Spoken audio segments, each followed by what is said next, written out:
카카오톡 먹통 사태가 벌어졌습니다. 지금도 안 되고 있어요. 솔직히 몰랐어요. 주말에 카카오톡이 잘 안 오다 보니까 잘 몰랐는데 알고 보니까 먹통이 돼 있더라고요. 이걸 인지한 이후에도 카카오톡 서비스가 좀처럼 복구가 안 되고 있습니다. 이렇게 복구가 안 되는 거는 2011년인가 이후로 처음인 것 같은데요. 복구가 늦어지면 카카오에게 나쁜 영향이 갈 것 같아서 안타까운 마음이 들고 있습니다. 그런 이유로 지금 카카오 주가가 1년 전만 해도 17만원이었거든요. 계속 내려가서 저번 주에 4만원까지 찍고 그래도 금요일에 반등을 한번 시도해봤어요. 8.6%가 올랐습니다. 그래서 5만원대로 왔는데 지금 금요일날 나스닥 급락 사태가 있었고 카카오 먹통 사태까지 벌어지면서 월요일날 카카오 주가에 지금 공포가 들이오고 있죠. 증시가 좋을 때는 주가 상승의 일시적인 방해 정도만 됩니다. 그럴 수도 있지 이러는데 월요일 코스피는 떨어질 확률이 굉장히 높은 장이죠. 하락을 해야 되는데 누구를 집중적으로 팔아서 치울까 할 때 카카오가 하필 타겟이 될 수 있다는 거죠. 카카오에 대해서 할 말은 많지만 계열사가 140개가 넘습니다. 그리고 쉬지 않고 자회사 상장을 시도했다라는 점. 그런데 네이버는 자회사 상장이 하나도 없었다는. 카카오는 해외 진출이 아닌 생활 편의 업종을 위주로 성장을 하는 내수 지향적인 플랫폼이었다라는 거고, 그러다 보니까 골목시장 침해 우려로 이미지도 실추된 상태였었습니다. 이런 것들이 겹치면서 지금의 주가까지 내려왔는데, 그래도 카카오가 반등할 수 있을 만한 가장 큰 이유는 독점적인 메신저 플랫폼 이라는 점이었거든요. 한때 통신사들이 문자 메시지를 건당 20원, 30원씩 받던 시절이 있어요. 진짜 있었습니다. 그런데 스마트폰 등장으로 카카오톡이 생기고 나면서 사람들이 문자를 안 쓰는 거예요. 뭐하러 돈을 내? 카카오톡이 공짜인데 이러면서. 그 뒤부터 통신사들도 문자 메시지를 무료로 개방을 했죠. 2011년쯤에 카카오톡 서버가 과부하로 이제 하루 정도 불통이 됐던 사태가 있었어요. 지금처럼. 그때 사람들이 카카오 덕분에 우리가 지금 문자 메시지에서 탈출을 하지 않았냐, 너무 고맙다 이러면서 후원금을 보냈던 시절이 있었습니다. 그랬던 기업이 지금 10년 만에 시가총액 10위권 대기업이 됐죠. 메신저를 독점하다 보니까 티콘, 이모티콘 판매도 하고 게임도 팔고 은행도 하고 페이도 하고 대리도 하고 증권도 하고 헤어도 하고 골프도 하고 독점적인 플랫폼이 돼가고 있었습니다. 문제는 이 카카오톡 불통의 원인이 SK CNC 데이터 센터 화재가 카카오에 대한 국민의 생각을 바꿀 반환점이 될 수 있다라는 우려 때문에 무서운 거죠. 전 국민이 메신저를 카카오에 기대다 보니까 카카오톡이 되지 않으니까 단순한 연락 불편 수준이 아니라 업무 마비까지 될 가능성이 높아요. 월요일에도 카카오톡 복구가 안 되면은 회사 업무부터 마비가 될 곳이 많습니다. 그러면 엄청난 불편을 겪게 되고 이제 느끼는 거죠.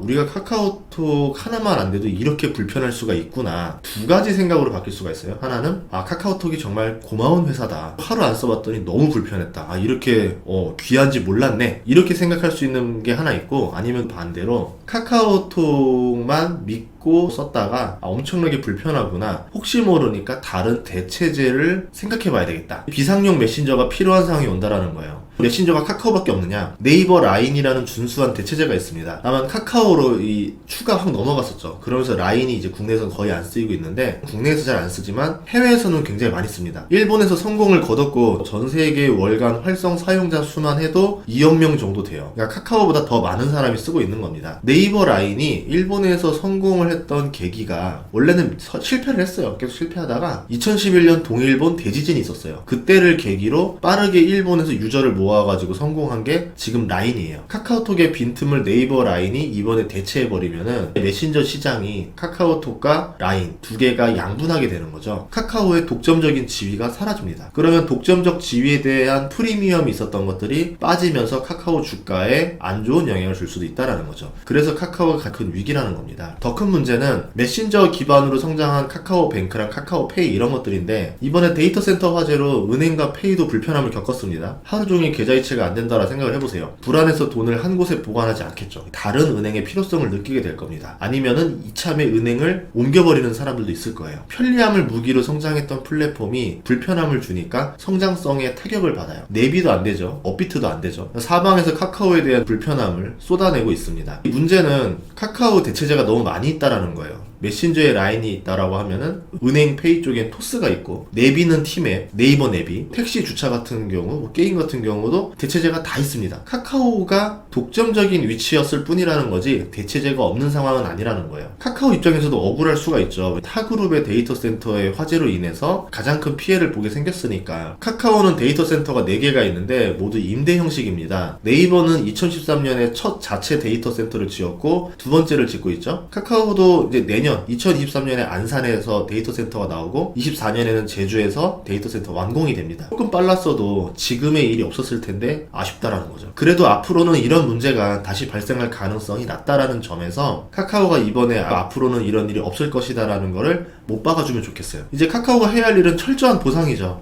사람들이 설마 카카오톡 넘어가겠어? 계속 쓰지 않겠어? 그러니까 사과 좀 대충 하고 말자, 이렇게 생각하면은 위기가 올 수도 있다라 생각해요. 그룹의 대들보가 카카오톡인데 카카오톡에 대해서 안일한 태도를 취하면 큰일 납니다. 큰 보상을 해주고 사람들이 떠나가지 않게 해주는 게 더 이익이라는 거죠. 2010년에 사람들을 유료 문자에서 무료로 해방시켜 주겠다고 탄생했던 그 초심을 생각하고 이번에 큰 결단을 내려야 이용자들의 이탈을 막을 수 있다라고 보는 겁니다. 반대로 카카오가 대응이 안일하다라고 하면은 네이버한테 굉장한 기회가 되겠죠. 경쟁사의 위기는 메신저 시장에서 역전을 해볼 수 있는 천재이루의 기회가 되는 거거든요. 만약 이 기회를 잘 살린다라고 하면은 카카오가 독점적으로 누렸던 분야를 양분하게 됩니다. 그러면 네이버는 새로운 성장성이 생기게 되는 거죠. 이번에 화제가 난 그 S그룹 데이터 센터는 카카오뿐만 아니라 다양한 기업들의 클라우드 서비스를 제공하고 있는데요. 그래서 카카오 말고 다른 회사들 서비스도 지금 먹통이 된 상태입니다. 네이버 서비스 일부도 장애가 발생할 정도로 큰 사건이고요. 이 화재로 인한 피해를 두고 기업 간의 공방전으로 흘러갈 수도 있지 않을까, 이런 우려가 있습니다. 그럼 투자로 볼 때 카카오 네이버는 어떠냐,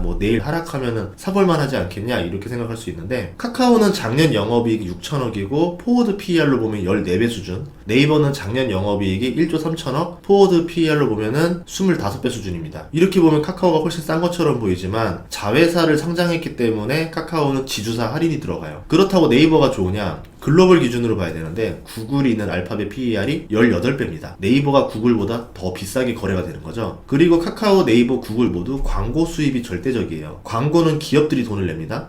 경기 침체의 우려가 있을 때는 기업들이 광고에 돈을 안 써요. 광고 단가가 입찰되다 보니까 기업들 경쟁이 줄면은 광고 단가가 떨어져요. 그럼 플랫폼들 수익이 하락하는 거죠. 그래서 플랫폼들도 반도체처럼 경기 민감주 성격을 가집니다. 플랫폼 주식을 투자하기 가장 좋은 타이밍은 경기 침체를 벗어나서 경기 회복을 시작하려고 하는 지점이 가장 좋아요. 이거보다 조금 더 빨리 올라가겠죠. 선반영을 할 테니까. 근데 그 타이밍을 정확히 맞출 수가 없으니까 경기 침체가 충분히 들어서고 난 다음에 사도 늦지 않다라고 봅니다. 다만 네이버는 불황에 강한 사업들을 좀 가지고 있는데 그게 컨텐츠 사업이거든요. 불경기면은 집에서 즐기는 취미가 늘어납니다. 영화관 대신에 넷플릭스를 본다던가 웹툰을 본다던가 이렇게 되는데, 네이버 웹툰을 기반으로 지금 넷플릭스 영화라던가 드라마가 많이 나오고 있어요. 같이 성장할 수밖에 없다라는 거죠. 그리고 인플레로 인해서 기업들이 이제 공장 자동화, 로봇에 대한 관심이 늘어나고 있습니다. 로봇은 인공지능이 결국 핵심인데 글로벌로 볼 때는 구글이 가장 뛰어난 편이고 국내로 볼 때는 네이버가 인공지능이 가장 뛰어납니다. 나머지 기업들 KT, SK텔레콤, 카카오도 열심히 하고 있고요. 인공지능이 어느 정도 완성되고 나면은 로봇이 나왔을 때 상용화가 가능한데요. 향후에 나오는 로봇은 뇌가 없습니다. 인공지능을 데이터 센터에서 서버로 관리할 거예요. 로봇을 구매해도 매달 관리비를 인공지능 회사에게 지불하고 구독 서비스를 해야 될 수도 있다는 거죠. 이번 일로 카카오 대표가 진심 어린 사과를 한다고도 속보가 나왔고